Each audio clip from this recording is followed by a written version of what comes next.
Hello friends, general physiology के first video में हम बात कर चुके हैं सेल मेम्ब्रेन के स्ट्रक्चर के बारे में।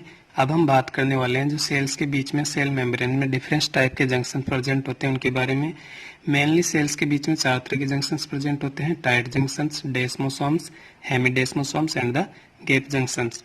इन सभी को समझने के लिए हम एग्जाम्पल लेते हैं एक इंटेस्टाइनल सेल का। यह हो गई एक इंटेस्टाइनल सेल और इस इंटेस्टाइनल सेल से अटैच नेबरिंग इंटेस्टाइनल सेल, और ये दोनों इंटेस्टाइनल सेल्स प्रेजेंट है बेसमेंट मेम्ब्रेन के ऊपर, और इधर की तरफ इसमें प्रेजेंट हो जाएगा ल्यूमेन, और इन सेल्स के ऊपर प्रेजेंट है ल्यूमिनल साइड्स की तरफ ब्रश बॉर्डर। सबसे पहले हम बात करते हैं टाइट जंक्शंस के बारे में। टाइट जंक्शंस क्या होते हैं? टाइट जंक्शन होते हैं जो ल्यूमेन होती है उसके पास में प्रेजेंट होते हैं सेल मेम्ब्रेन्स के बीच में। तो these are the tight junctions.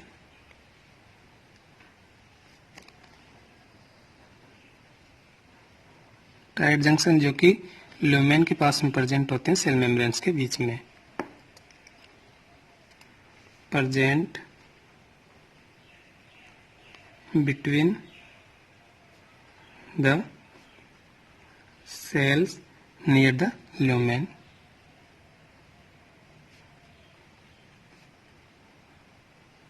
Near the lumen. इनका क्या फंक्शन है? These are the selectively permeable for the ions and the molecules. ये ions और molecules के लिए selectively permeable होते हैं। selectively permeable for ions और molecules।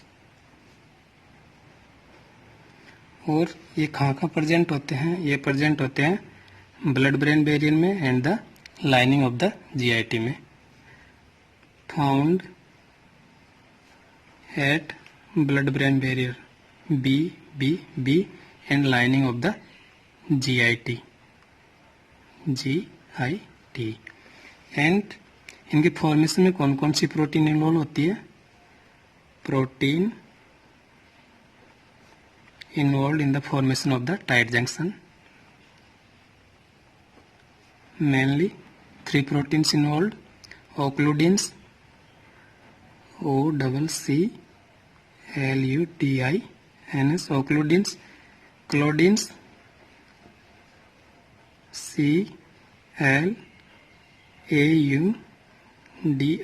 CLAUDINS, and JAMS, JAMS. What is JAMS? The junctional adhesion molecules. Junctional adhesion molecules.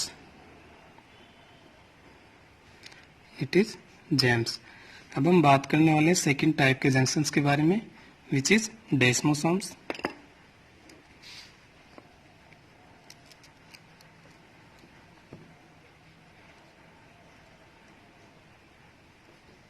Desmosomes. What is desmosomes? जो desmosomes होते हैं वे एसोसिएटेड होते हैं इंटरमीडिएट फिलामेंट से।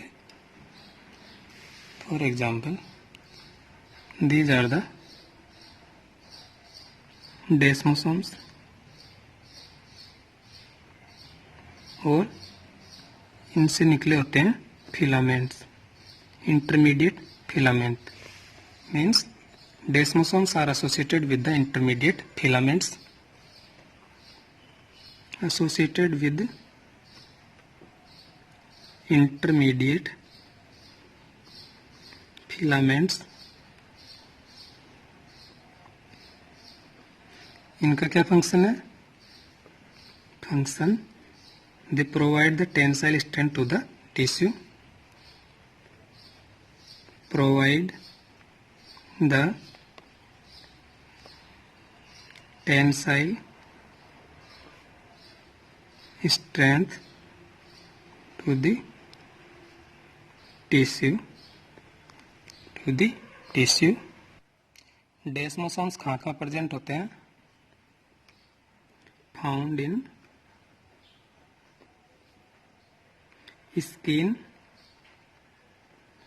Gums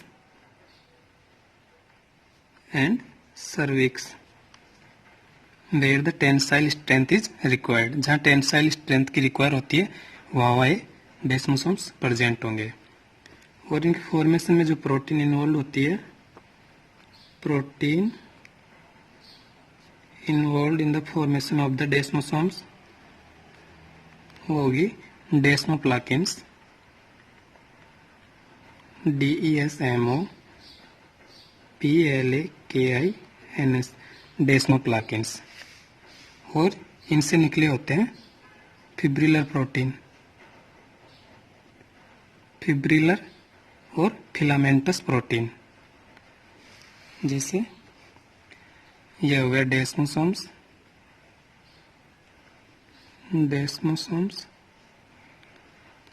these are the desmoplakin proteins. और इनसे निकले होते हैं फिलामेंट्स, मतलब फिब्रिलर प्रोटीन्स। अब हम बात करने वाले हैं हेमीडेस्मोसोम्स के बारे में। तीसरे टाइप का जंक्शन हेमीडेस्मोसोम्स।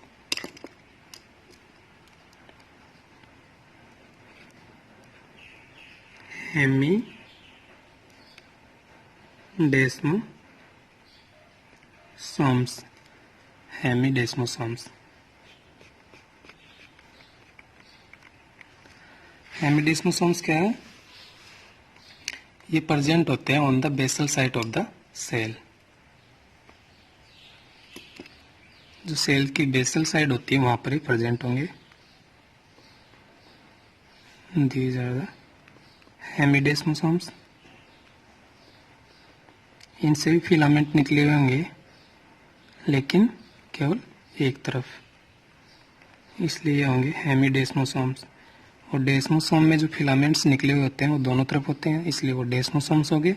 और हेमीडेस्मोसोम्स में जो फिलामेंट्स निकले होते हैं वो केवल एक तरफ निकले होंगे। These are the filaments in the hemidesmosomes. So, desmosomes are present on the basal side of the cell. Present on the basal side of the cell. Basal side of the cell. इन हेमीडेस्मोसोम्स का function क्या है? ये cell को basal lamina और basement membrane से attach करते हैं। Function attach the cell to the basal lamina और basement membrane, BM, basement membrane. अब हम बात करते हैं इनका फंक्शंस के बारे में। इनका क्या फंक्शन है? They are involve in the signaling pathway. Function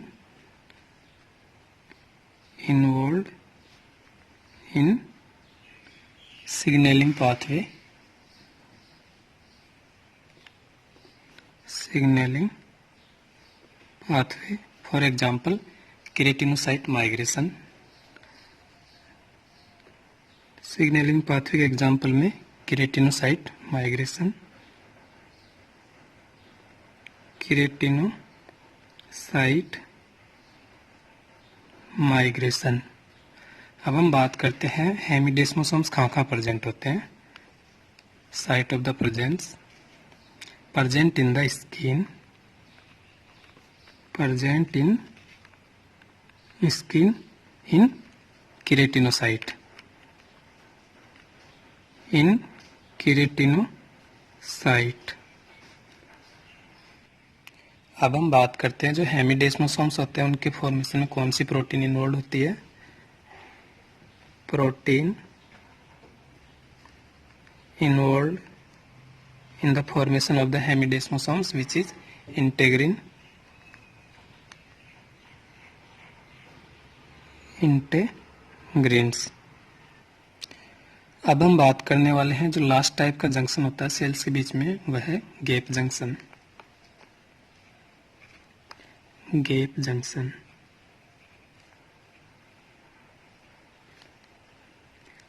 gap junction. Gap junction के फॉर्मेशन में जो प्रोटीन इन्वॉल्व होती है वह है connection, made up of connection CONNE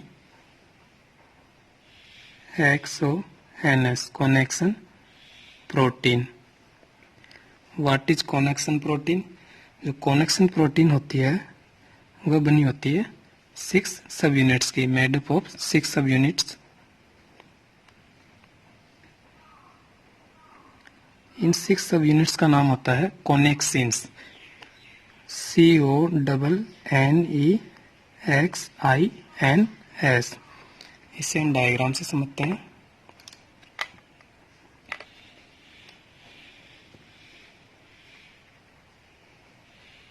यह हो जाएगा connection,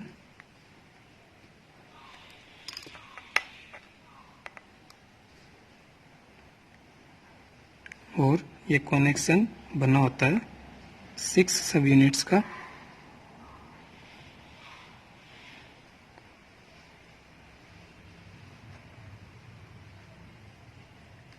this is complete connection, CONNEXON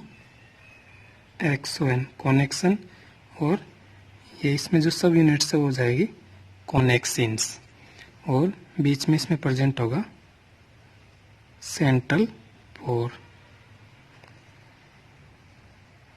central पोर। अब हम बात करते हैं गैप जंक्शंस का जो फॉर्मेशन होता है वो कैसे होता है।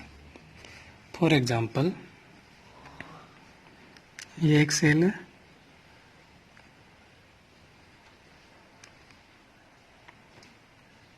और इसके पास में प्रेजेंट है नेबरिंग सेल।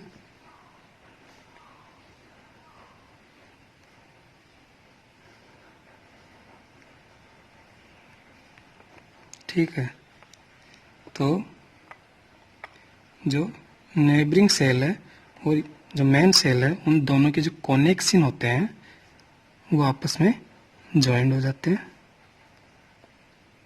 और गैप जंक्शंस का फॉर्मेशन करते हैं। जो नेबरिंग सेल है,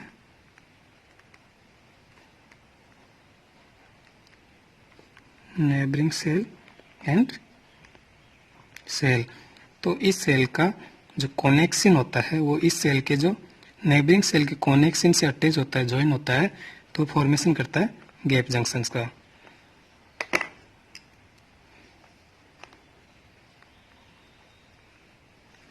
this is the connection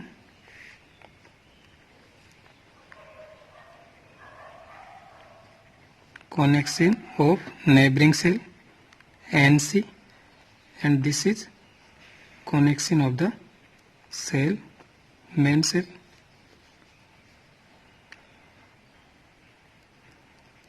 connection of cell, और ये दोनों जब अलाइंड होंगे, ज्वाइंट होंगे, तो फॉर्मेशन करेंगे गैप जंक्शन का। This is gap junction.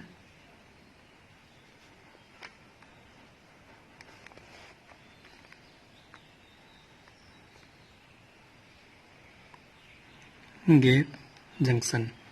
अब हम बात करते हैं गैप जंक्शंस के फंक्शंस के बारे में।